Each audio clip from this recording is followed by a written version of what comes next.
Ya, selamat sore rekan-rekan Indonesia. Ini sesi ke-8 dari rangkaian Bang Bang Tut. Jadi acara Bang Bang Tut tidak lepas dari kita ingin mengingkari teman-teman dengan kondisi seperti ini. Jangan kita makin terpuruk, yuk kita bangkit, jangan bangkrut. Jadi ini sesi udah masuk ke sesi 8 dan beberapa teman-teman inspirator sudah join bersama kita mengingkari teman-teman supaya kita tetap semangat, kita nggak menyerah, tetap kita punya peluang di sana. Nah, saat ini kita berkunjung di salah satu tempat yang satu kehormatan buat kita, tim bisa disambut dengan Pak Hamzah selaku owner Karindo, dan mungkin saya seilu dengan Pak Hamzah ini kadang lewat Facebook, Pak. Dan saya selalu memperhatikan setiap hari itu selalu ada pesan-pesan semangat. Dan saya selalu like. Saya seorang pemerhati di sosial media yang sekedar pengen yuk semangat gitu loh. Nah, saya pengen lebih jauh, pengen kenal dengan Pak Hamzah sebagai seorang pebisnis sekaligus motivator. Karena tiap hari selalu pasti taruh pesan-pesan di sosial media, yuk kita harus semangat. Nah, apa sih Pak tujuan untuk membuat nama Karindo ini, Pak? Oke, terima kasih banyak atas kunjungannya ya. Siap. Tadi nama Karindo ya? Karindo. Jadi Karindo ini, jadi gini, setiap orang tuh harus ada identitas ya, agar supaya kita bisa diingat, dikenal, terus kemudian menjadi associate gitu ya. Betul. Ya. Kalau nggak ada kan jadi kenal maka tak sayang. Kenal maka sayang. Jadi kita harus bangun satu brand yang kemudian orang bisa tahu rasanya gimana. Betul. Nanti kalau dia mau mengulangin, dia tahu nanti pesannya di mana. Iya, betul. Ya. Betul. Jadi itu perlu kita bangun dan kita harus jaga nama baiknya. Nah, jadi nama Karindo ini sebenarnya nama Karin. Ini anak saya nomor 2. Oh. Jadi Karin Auliana Junaid. Waktu saya mau bikin perusahaan, itu saya bingung mau pakai nama siapa. Anak saya ada 4 masalahnya. Iya. Jadi kita coba dengan anak pertama, kayaknya nggak cocok ya. Namanya kan Iksan. Oh iya. Iksan. Kayaknya nggak cocok ya. Karindo. Lumayan bagus nih. Naila, Rania. Nah, kita discuss keluarga lah ya. Kita discuss keluarga. Bersepakat ya, Pak? Sepakat. Terus namanya, akhirnya kita sepakat pakai nama Karindo. Jadi gini, nama itu kudu harus gampang diingat. Betul. Dan jangan terlalu panjang. Betul. Familiar.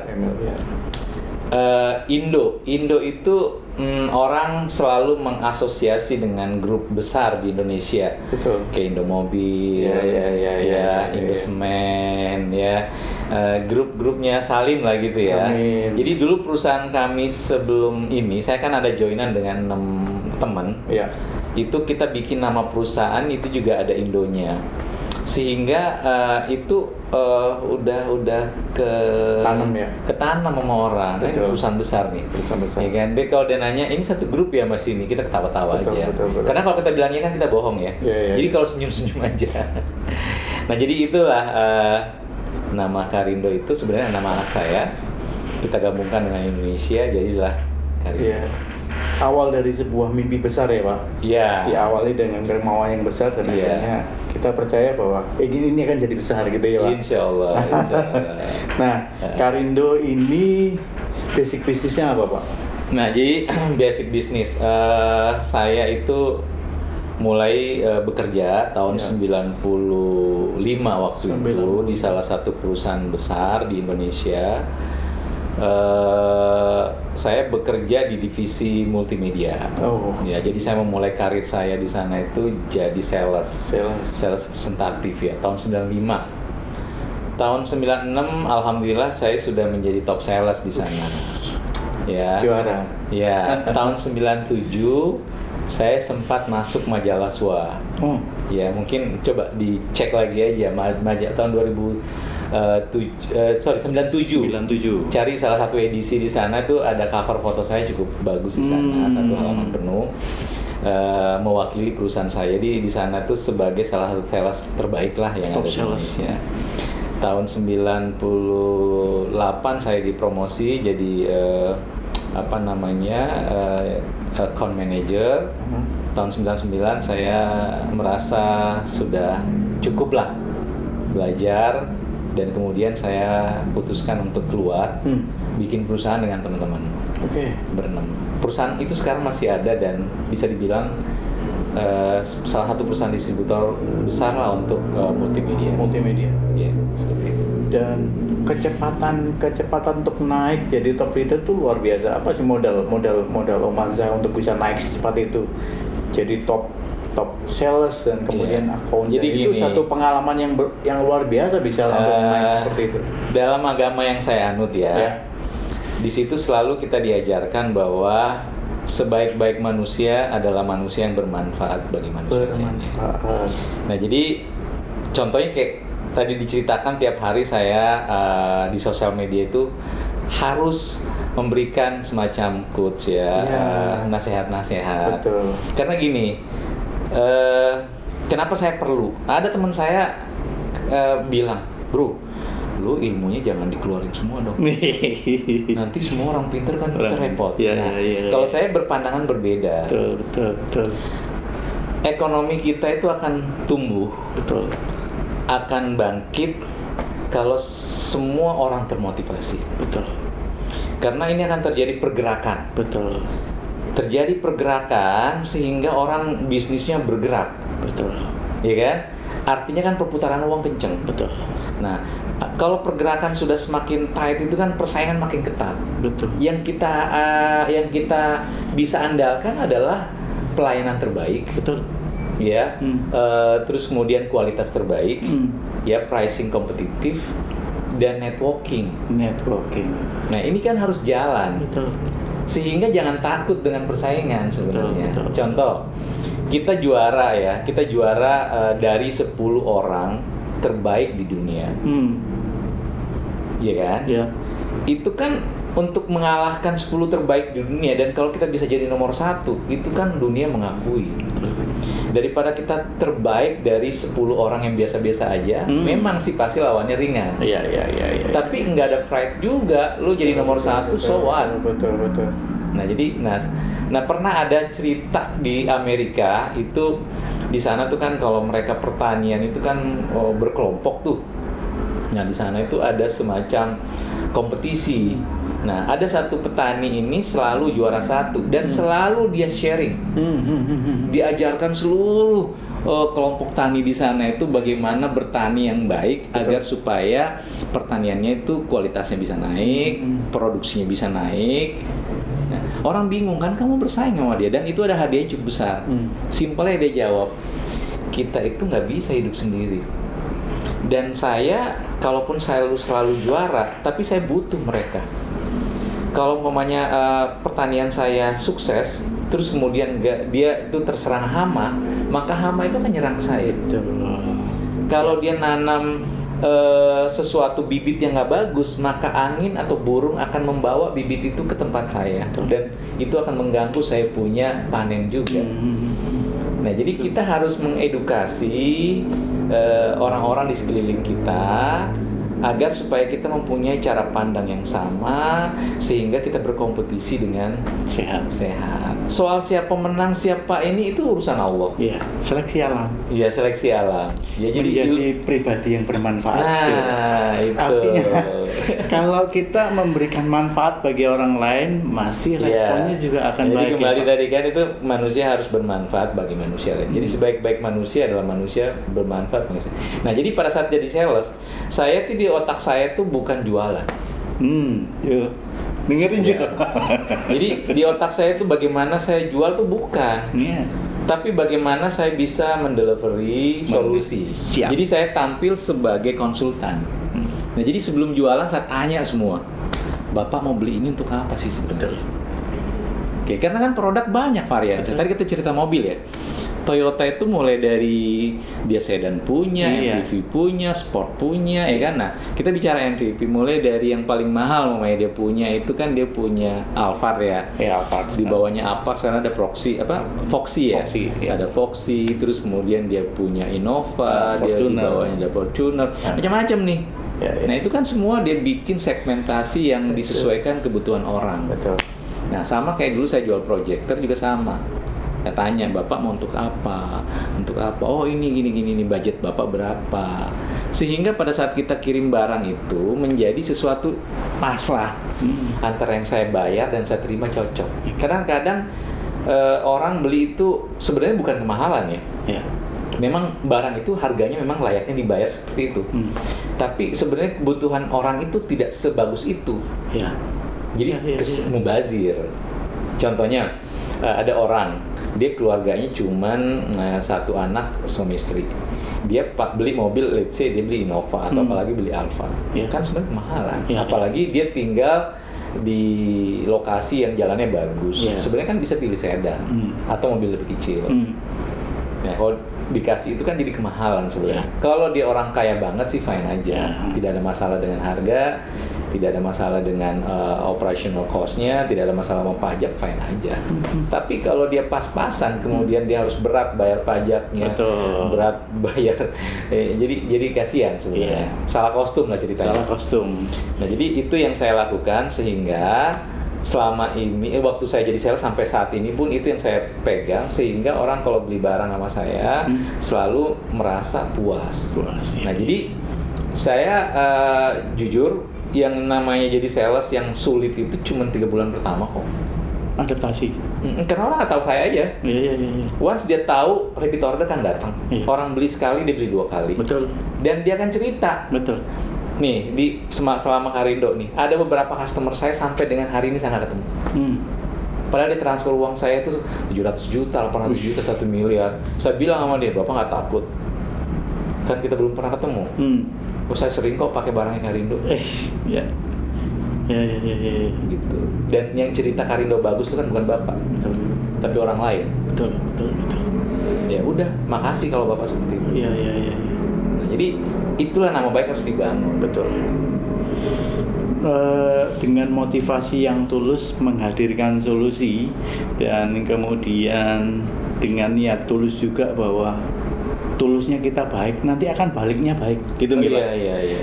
Jadi apapun yang kita lakukan dengan motivasi yang tulus, bukan karena ujung-ujungnya jualan sih sebenarnya. Memang tujuannya juga sebenarnya kita pengen jualan, tapi impact kita memberikan solusi dan solusi yang efektif buat teman-teman, akhirnya baliknya repeat order gitu Pak. Iya, jadi itu tadi saya bilang, kita jangan melihat orang kita mau jualan asal jualan. Jangan kita mau jual murah, kita harus buka lah. Ya. Jadi kadang kebutuhan komunikasi sama orang, lu butuh kesini cuma karena jualan gitu loh. Jadi kesannya seperti ini gitu Pak. Betul. Ya. Jadi ya itu tadi, kita untuk bisa jualan sama orang tuh nggak bisa instan ya. Betul. Kita butuh trust. Betul. Orang kan perlu nilai kita lah. Betul. Ini gimana sih, track recordnya gimana sih? Betul. Gitu. Bangun usaha untuk menaikkan trust ke market gitu Pak ya. Jadi supaya ada value, bukan hanya cuman sekedar angka, tapi satu investasi yang moral yang selalu ditanam bahwa jaga nama baik. Ya. Contohnya LED kan saya tunjukin ya. Iya. Kalau saya nggak ceritain mungkin nggak tahu. Iya. Ya, LED itu banyak. Betul. Ya, kita nggak mau bisa bilang itu memang ada uang, ada kualitas lah. Iya, betul. Yang masalah itu kalau umpamanya kualitasnya nggak bagus, dijual mahal. Itu namanya hebat. Iya. Cuman kan akhirnya itu kan ketahuan. Iya. Atau kalau murah, terus kemudian kualitasnya nggak bagus, sebenarnya nggak boleh komplain juga, lo kan bayar murah. Iya. Jadi, beberapa customer saya tadinya itu bilang harga saya mahal. Setelah saya undang ke sini, saya kasih lihat. Yang kamu lihat begini nggak? Oh iya, nah punya saya tuh begini. Iya. Yang saya bilang terserah kamu mau beli yang mana. Tapi kalau saya bilang, dulu saya pernah seperti kamu. Saya beli murah, saya dapat banyak. Iya. Toh sewanya sama. Iya. Tapi ternyata saya keliru. Iya. Kenapa? Karena sewa itu kan momen ya. Kalau sampai orang udah bikin event itu kan sudah jauh hari sebelumnya udah booking hotel, ballroom ya. Betul. Orang invite dia punya customer dari daerah tuh kan bayar tiket, siapin makan. Nah dia kan mau presentasi tuh. Sampai LED-nya mati kan problem, kasihan kan. Iya. Gitu. Nah jadi, once itu ketahuan kan orang langsung stres. Nah ya kan, sehingga ya kita harus benar-benar persiapkan dan jaga event itu baik-baik. Betul. Gitu. Sehingga memang sih kita investasi lebih mahal tapi tenang. Iya. Nah, jangan sampai ada telepon bunyi, wah masalah. Komplain dari mana lagi nih? Iya. Jadi udah kalau ada telepon bunyi itu udah paranoid aja. Iya. Gitu. Dan kondisi seperti ini pasti Karindo punya pengalaman yang luar biasa sih Pak. Untuk bisa bertahan dengan kondisi berkompetisi dengan dunia rental, pasti ada banyak hal yang dilakukan oleh Karindo.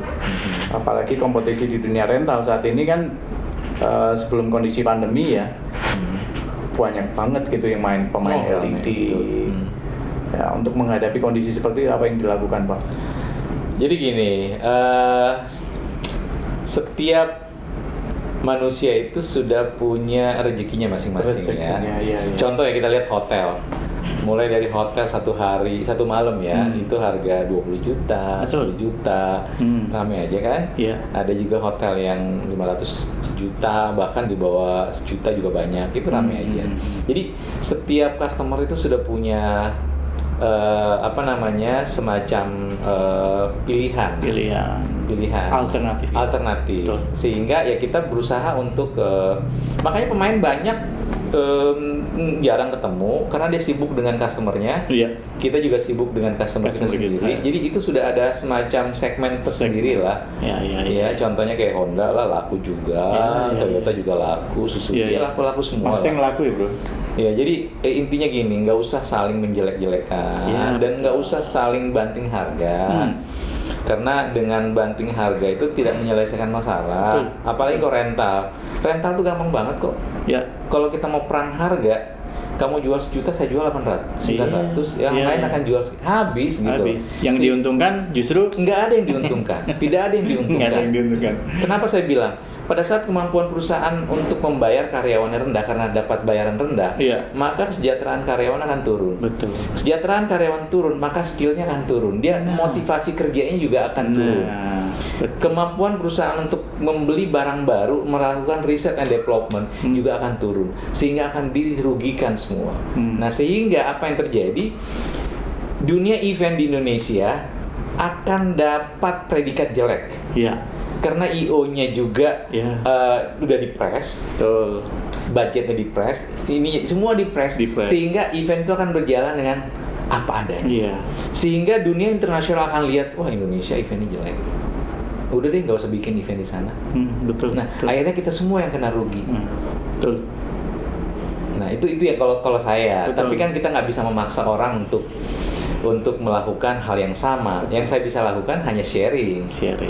Ya, saya begini, alhamdulillah saya bisa growing kok.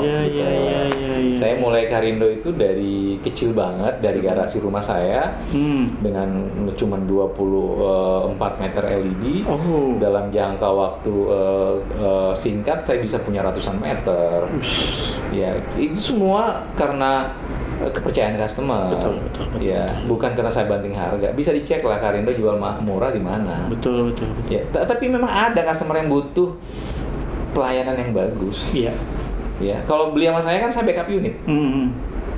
Prosesor rusak, tinggal telepon saya kirimin. Perlakuannya premium ya Pak? Iya. Jadi lu bayar gua cukup bagus, gua layani lu bagus. Nah contoh ya, LED itu tidak akan jalan kalau nggak ada prosesornya bos. LED itu harganya miliaran, let's say. Prosesornya harganya cuma puluhan juta, rusak. Nah kalau umpamanya itu dia nggak punya prosesor rusak, terus kemudian dia harus telepon ke Cina lah. Ini punya gua rusak nih. Nanti gua kirimin spare part atau lu kirim dulu deh ke sana. Kalau saya kan saya stok banyak. Once rusak tinggal saya kirimin. Punya dia saya benerin, dia udah langsung jalan. support sehingga dia nggak kehilangan momen untuk dapat uang. Betul. Gitu. Jadi, nah ini yang sebenarnya perlu di compare. Jangan, lo harga lo berapa? Tapi lo dapat apa? Iya betul.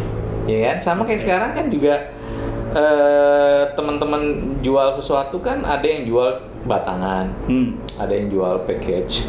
Nah itu kan kalau kita meng-compare kan harus apple to apple. Iya betul. Sama kayak masker juga sekarang juga sama. Dia 3 play, itu kan beda. Ada isinya SponBond semua, ada yang pakai matte bond, asik. Ada yang pakai main case, ada yang nggak main case-nya. Jadi ya pilihan lah. Pilihan. Pembicaraan kita makin asik. Jadi kita akan lanjut di sesi selanjutnya. Nanti kita akan lanjut setelah kita minum dulu. Oke.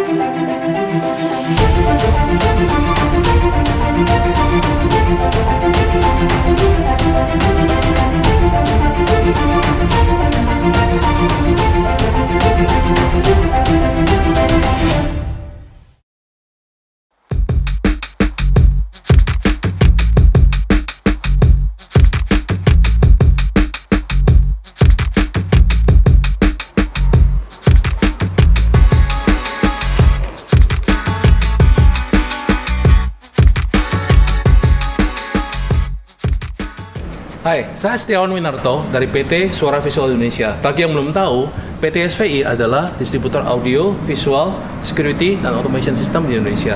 Awal mulanya PT SVI sebenarnya dimulai dari distributor alat musik, kemudian berkembang menjadi sound system. Itu kami mulai sejak tahun 1990. Jadi memang kami sudah expertnya, passionnya di bidang audio. Berapa tahun terakhir kami juga merambah ke visual karena menjadi satu kesatuan. Solusinya biasanya AV, audio visual. Bisa dilihat di video ini, stok kami ribuan untuk TV, video wall, speaker bermacam-macam, mengcover dari kafe terkecil sampai proyek pemerintah, comment center, bioskop bisa dilihat di video ini. Tujuan saya dalam video ini bukan menunjukkan diri sama sekali, tapi kami menunjukkan ke customer, ke user, ke bapak-bapak, ibu-ibu, dan partner-partner. Kami siap mendukung solusi segala macam kebutuhan solusi audio visual untuk Anda. Saat ini SVI mempunyai 4 gudang. Kita lagi meliput gudang pertama. Saya di bagian section instalasi speaker. Instalasi speaker artinya apa? Seperti di sini, ceiling speaker. Ceiling speaker mengcover banyak aplikasi. Dari ruang meeting, kemudian sampai ke hotel-hotel, itu banyak diperlukan. Kemudian juga di bagian bawah saya adalah bidang yang kami kerjakan sejak beberapa tahun terakhir. Sinema, teater, bioskop. Jadi hampir semua bioskop terbesar di Indonesia memakai solusi dari kami. Kami instalasi proyektor, kemudian juga speaker diinstalasi di sinema membutuhkan keahlian, membutuhkan training, dan tim kami sudah terlatih untuk itu. Di sebelah kiri saya mungkin tidak kelihatan di video, tapi bisa dilihat speaker besar itu adalah speaker untuk touring system. Touring system artinya untuk konser besar yang kita lihat di TV, di video-video. Dengan speaker menggantung lanternnya, itu kami juga punya stok banyak sekali. Misalnya Bapak Ibu membutuhkan, saya perlu instalasi di stadium, 4-5 stadium, kami juga punya ready stock. Jadi selain kami punya stok yang terbesar di Indonesia untuk audiovisual saat ini, tim kami juga penuh passion dan dedikasi untuk bidang ini. Sudah dikirim ke Amerika, ke luar negeri beberapa kali untuk training. Jadi sudah memang expertise kami di sini. Saya saat ini di gudang nomor 2 SVI. Kami punya total 4 gudang. Gudang kedua ini fokus di visual. Seperti yang saya pegang ini interactive board atau digital flip chart.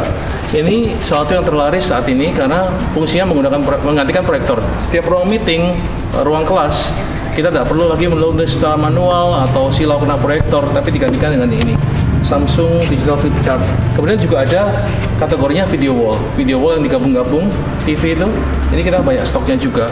Di belakang saya juga ada ini LED ini LED Videotron. Dari indoor sampai outdoor kami punya ready stock untuk itu. Mengapa kami stok begini banyak? Tujuannya bukan membanggakan diri karena itu suatu beban inventaris buat kita yang besar sekali. Tapi tujuannya untuk Bapak Ibu teman-teman sebagai user, sebagai customer, sebagai partner. Jadi kami siap mendukung Anda dengan segala kebutuhan. Contoh di belakang saya nih, ini disiapkan untuk restoran siap saji. Saya nggak enak menyebut namanya, tetapi beberapa fast food chain di Indonesia menggunakan Samsung. Itu Bapak Ibu tahu dari kami. Kemudian bioskop, sinema menggunakan semua poster diganti dengan digital signage. Itu juga dari kami. Oke. Jadi intinya yang saya ingin sampaikan kepada Bapak Ibu sebagai user dan sebagai partner, kami siap mendukung kebutuhan audiovisual Anda.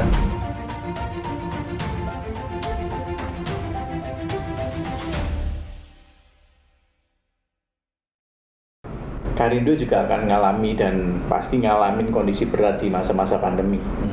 Dan nggak pernah menyangka bahwa ternyata sehebat ini. Jadi Jakarta pun ngalamin kondisinya dan akhirnya memberlakukan PSBB. Nah, sebagai praktisi event, pasti Karindo juga ngalamin dampaknya begitu luar biasa bagi kegiatan event dan produksi. Nah, apa yang dilakukan Om Hamzah selama kondisi seperti ini mulai bulan Maret sampai sekarang untuk bisa bertahan? Oke, jadi memang COVID ini, pandemik ini memang pukulan berat ya. Pukulan berat bagi seluruh segmen bisnis baik Indonesia maupun dunia ya. Kita juga nggak pernah bayangin sih sebenarnya bahwa pukulannya akan sedalam ini. Jadi bulan Maret ya, itu pada saat berapa hari sebelum DKI mengumumkan PSBB itu, saya udah langsung kumpulin karyawan. Kumpulin karyawan, itu saya bilang kemungkinan akhir bulan ini kita akan merumahkan karyawan-karyawan yang sifatnya kontrak. Ya, kita rumahkan semua. Karena bayangan saya event agak berat nih untuk jalan. Nah, terus kemudian saya bilang nanti kita akan lihat April, Mei, Juni, jikalau masih belum ada pergerakan yang baik, kita akan melakukan pemotongan gaji. penyesuaian. Ya. Tapi sebenarnya ini di luar dugaan. Kita pikir itu 3 bulan, 4 bulan. Karena kan di negara lain ya, seperti China itu kan, mereka itu mulai lockdown itu nggak salah bulan Desember atau Januari ya. Mereka itu pertengahan Maret udah mulai buka. Ya, nah bayangan kita kan sama seperti itu. Nah, jadi makanya April ini belum ada apa-apa, terus kemudian benar-benar sepi, Bos. Ini jalan tuh benar-benar kayak sepi banget ya. Nah, terus kemudian setelah saya lihat berita-berita di dunia itu semua kena, ini saya bilang bakal panjang. Ini udah nggak bisa nunggu. Kita harus cari solusi, sesuatu yang harus kita lakukan, karena saya bilang kita bisa berhenti kerja, kita bisa berhenti beraktivitas, tapi kita nggak berhenti makan. Anak-anak biayanya nggak bisa berhenti, mereka sekolah bayar. Betul. Ya, kita punya tanggung jawab, umpamanya cicilan apa kan harus dibayar. Nah, kita punya lemak, kita punya tabungan seberapa banyak, dan kita nggak tahu ujungnya pandemi ini sampai kapan. Kalau bisa diukur kan kita bisa takar nih, kan? Kita masih ada uang sekian, ya gue bagi sekian cukup lah. Tapi kan kita nggak tahu ujungnya sampai kapan. Nah, terus kemudian teman-teman ramai jual masker lah, jual hand sanitizer, jual disinfektan, ada yang jual rendang, macam-macam. Teman-teman udah mungkin kehabisan amunisi ya, stoknya udah habis, dia harus menyesuaikan kreatif. Ya, jadi saya juga sempat linglung sih sebenarnya awal-awal itu apa yang mau dikerjain. Orang saya bisnis saya dari tahun 95 tadi saya bilang. Ya, kita bisnis multimedia. Tiba-tiba harus diganti itu kan.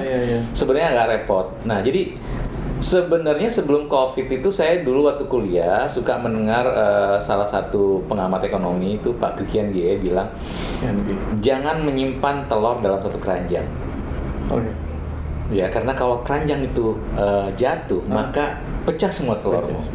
Nah, saya sudah mulai berpikir itu. Jadi saya punya waterpark tuh di Bontang. Ya, istri saya punya bisnis refleksi. Kita ada sempat 5 outlet. Ya, karyawannya ada 50 sampai 60 orang. Terus istri juga punya toko herbal. Karindo sendiri ada bisnis rental, ada bisnis jualan. Nah, saya pikir itu udah keranjang yang berbeda. Ya, keranjang yang berbeda dan semua selama ini sih bisa menghasilkan. Nah, pas terjadi COVID ini atau pandemik ini, ternyata itu inline, waterpark tutup karena nggak boleh beroperasi. Refleksi juga kita tutup karena kita takut karyawan kita tertular. Rental kena juga. Terus kemudian jualan juga karena kan saya banyak jual ke pemain-pemain rental. Nah, yang alhamdulillah cukup bagus tuh herbal karena orang butuh banyak alternatif untuk sehat, kan orang takut rumah sakit kan. Nah, jadi jalan itu. Nah, tapi itu kan juga nggak ngebantu terlalu banyak karena kan kita punya kebutuhan banyak. Nah, terus kemudian, nah inilah perlu yang namanya partner. Ya, partner itu kita perlu. Kayak kalau partner itu kan kita selalu mencari solusi bersama. Betul. Ya, bukan cari barang beli murah kita beli. Lu nggak punya teman, kita tuh butuh teman. Jadi, nah contohnya kayak saya punya partner di China. Mereka ini kan pabrik LED. LED seluruh dunia. Dia udah dulu kan mereka nggak boleh produksi karena dia di lockdown. Nah, dia udah boleh, pasarnya sakit semua. Jadi mau produksi buat siapa? Siapa yang mau beli kan? Nah, jadi mereka ini juga harus putar otak. Nah, salah satu partner saya itu bikin yang namanya divisi mesin. Ya, dia jual mesin masker. Dia produksi hand sanitizer ya, apa namanya, dispenser kayak gitu-gitu. Nah, karena saya partnernya, dia share ke saya. Nah, itulah kemudian saya waktu itu memulai belajar untuk bisa menjual mesin. Nah, karena saya memang belum pernah jual mesin. Ya orang kan nggak percaya sama saya.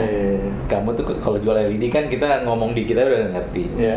Nah, cuman Tuhan selalu bilang begitu. Kalau di balik suatu kesulitan, kalau pasti di situ ada kemudahan. Nah, itu saya percaya banget. Amin. Ya, saya percaya banget dengan apa yang Allah bilang. Saya bilang kesulitannya udah ada nih sekarang. Saya tinggal cari kemudahannya. Nah, ini saya bilang ini mesin dibutuhin banyak sekarang orang. Ya, jadi pasti suatu saat saya bisa jual. Betul. Nah, jadi karena saya mengalami kesulitan untuk bisa menjual awal-awalnya, akhirnya saya oke deh kalau gitu saya masukin sendiri aja. Saya produksi masker. Nah, akhirnya saya bisa jual mesin juga. Akhirnya saya juga bisa jual masker juga. Nah, seperti itu. Jadi ini semua karena keterpaksaan. Betul. Ya, kalau dulu saya juga kadang-kadang ketawa. Tadi teman saya datang ke rumah, kita sepeda. Biasanya kita di mobil itu ada kabinet LED gitu ya. Ini sekarang ada masker ini karena memang kondisi seperti itu. Iya.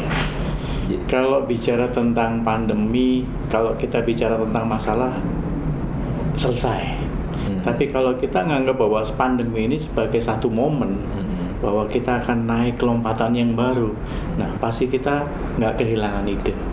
Nah, buat kita sih justru kadang kita ketemu solusi itu ketika kita punya teman, ketika kita punya partner. Makanya silaturahmi untuk saling membangun solusi itu penting. Kadang justru kita bisa temukan solusi itu pada saat kita ngumpul-ngumpul. Dan kadang kita dapat rezeki juga dari teman juga. Nah, pasti Karindo punya plan nih untuk bisa jadi mitra dan alternatif bisnis buat mengingkari teman-teman bahwa kita nggak bisa konyol-konyolan, diem mati kutu dengan kondisi makin terpuruk. Apa alternatif Karindo untuk bisa mendorong teman-teman untuk tetap semangat dan bisa jadi mitra bagi Karindo juga, Pak? Iya, jadi gini, saya perlu kasih gambaran sedikit tentang dunia rental ya. Saya masuk dunia rental itu tahun 2003. 2003 itu kondisinya kira-kira begini. Ini pasar atau demand ya. Demandnya segini, supply-nya segini. Nah, waktu saya masuk segini itu dunia rental tuh manis banget. Karena yang sewa mau banyak, yang sewa yang sedikit. Sehingga dulu kita itu yang namanya vendor itu agak jual mahal. Kasih harga sekian, kalau mau ambil, kalau nggak apa-apa. Ada yang lain mau ambil. Ya kan? Nah, sebelum pandemik terjadi itu posisinya udah begini nih. Jadi yang rental tuh segini banyak, yang mau sewa segini. Iya, vendornya banyak ya. Vendornya lebih banyak dibandingkan yang mau sewa. Sehingga kondisinya itu si apa namanya user. Vendor user, terus kemudian IO dan sebagainya itu udah jual mahal. Kita udah diadu-adu nih, tapi nggak semua ya. Nah, apa yang terjadi setelah pandemik? Itu supply barang tetap segini, sementara order turun segini nih. Ya, jadi bisa bayangin dong ya, orang segini aja udah orang perang harga, sekarang segini. Nah, memang sih ada beberapa teman-teman yang jual barangnya, tapi itu cuma pindah tangan. Barang nggak berkurang, sehingga, nah ini suram di dunia bisnis rental kita ini akan panjang. Ini karena ini gapnya jauh. Ya, ini bukan soal pandemik atau nggak pandemik lagi, tapi udah sakit. Banyak perusahaan tutup. Karena nggak sanggup hidup. Betul. Ya, kapan tuh saya mau meeting salah satu tempat, saya punya tempat favorit satu tempat, saya bilang teman saya kita ketemuan di situ aja. Dia datang duluan, dia bilang, bro, kayaknya itu tempat udah tutup selamanya kata dia. Kenapa pelangnya dicopot? Padahal lu tempat favorit. Nah itu kan dia punya tenaga kerja banyak, menganggur. Berarti pengangguran itu akan daya belinya turun. Sehingga pabrik-pabrik yang selama ini menjual apa-apa kan orang yang belinya dikit. Nah, paling yang bisa bertahan tuh yang kebutuhan hidup aja, yang harus pasti dibeli. Nah itu, jadi ke depan nih saya bilang mengharapkan bisnis itu dari pemerintah, karena swasta ini banyak yang sakit. Banyak yang sakit. Nah jadi, nah ini salah satu kita kalau bisnis itu kan nggak boleh mikir diri sendiri ya. Nah, kenapa Karindo juga mencoba mencari suatu solusi sehingga ini juga bisa digunakan solusi ini oleh teman-teman mitra-mitra Karindo yang di luar sana. Bermanfaat. Jadi gini, beberapa teman ya itu sekarang sudah menjadi mitranya Karindo. Itu mitra dulu bisnis LED sama kami. Sekarang dia bisnis masker. Ya, jadi semangat nih, ada sesuatu yang dikerjain. Betul. Saya ajar. Saya kan juga belajar. Masker kan buat saya baru. Saya belajar ini. Akhirnya saya kasih tahu gini, coba deh kamu jalanin ini. Oh iya ya Om ya. Ternyata bisa ya. Nah, itu kan gitu. Kita berbagi. Betul. Nah, ada beberapa IO juga sekarang kan juga nggak ada kerjaan. Nah, dia menggunakan dia punya relasi untuk berbisnis yang saat ini dibutuhkan. Jadi jangan berbisnis memaksakan sesuatu yang nggak dibutuhkan, pasti nggak laku. Nah, masker, hazmat, terus kemudian kayak apalagi hand sanitizer dan sebagainya, alkes lah. Sekarang kalau banyak orang jatuh bangkrut memang banyak, tapi banyak juga orang sekarang kaya raya dari kalau dia bisa menemukan ini ya track bisnis yang sekarang ada, itu bisa. Jadi buat saya teman-teman di luar sana, Allah sudah menjanjikan di balik kesulitan Allah sudah turunkan sekaligus kemudahan. Nah, jadi kalau kalian sudah menemukan kesulitannya, berbahagialah kalian. Ya, karena apa? Karena di situ Allah kan berikan kemudahan. Nah, cuman memang kemudahan itu tidak datang sendiri. Kita harus keluar, cari informasi, lihat peluangnya apa. Ibaratnya gini, kalau saya selalu bilang sama karyawan saya, kondisi sekarang itu tidak normal. Jadi kalian jangan pernah berpikir normal. Iya kan? Nah, jadi kalau lu tenggelam di dalam perjalanan kapal, apa yang lu bisa gapai aja. Jangan, wah ini enggak gue mau cari yang scotchy aja. Lu nggak bisa milih-milih. Lu dapat botol aqua lu ambil. Lu dapat jerami lu. Yang penting lu bisa survive dulu deh. Nggak usah milih-milih.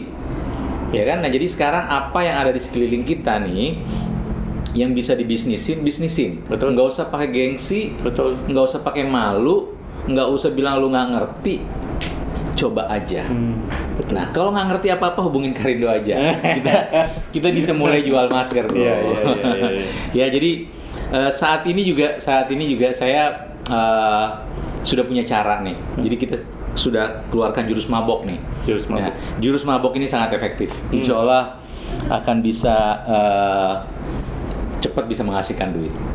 Jadi untuk detailnya ya better hubungi Karindo. Nah, seperti itu. kembali sebenarnya kepada respon ya Pak ya.